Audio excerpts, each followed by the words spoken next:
Here's Karen Armstrong. Weekly, she's always here. And today she's got some tips on how to deal with your kids during COVID 19, during summer holidays, and in general.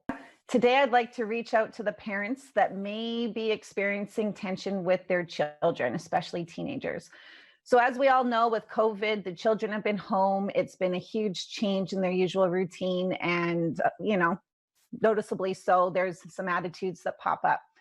And so I just wanted to bring some awareness around it because if you're not aware, you're going to be right in there reacting with them, so they're reacting to you, you're reacting to them. And what I'd like to do is kind of pull you back and help you kind of see it from a different light so that you're better able to respond and decide what you want to do. And with all things in life, just try different things and see what works for you. So when it comes to the kids, they've lost the vast majority of their core values. Now that the restrictions are lightening up and it's nice outside, they are getting out, they are seeing their friends. But it's been several months of way less connection with their friends, exercise, accomplishment. So they all complain about going to school, but it actually feels good to learn and to grow. And so they're missing these parts of who they are and what they need to be fulfilled. And they don't even know it.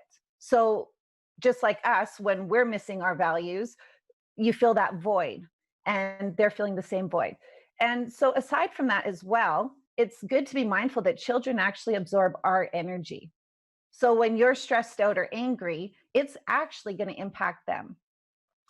And then again, with that awareness, it's that you're now going to be able to step back and respond, to them instead of react.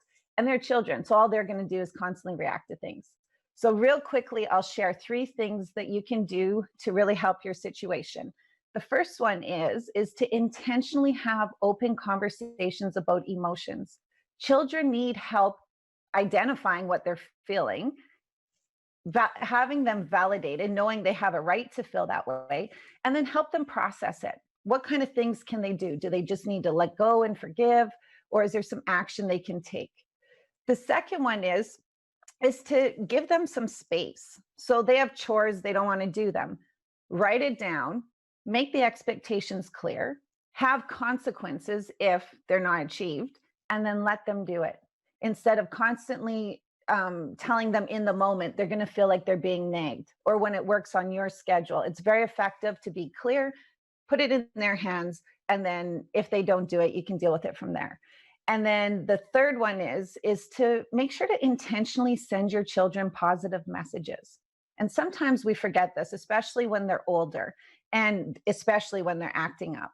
So telling them how much you love them, telling them that you're proud of them, and especially thanking them for things or sharing ways that you're grateful that they're in your life. Really interesting things can happen when you intentionally put those types of messages out. I'm Karen Armstrong for TV7.ca News.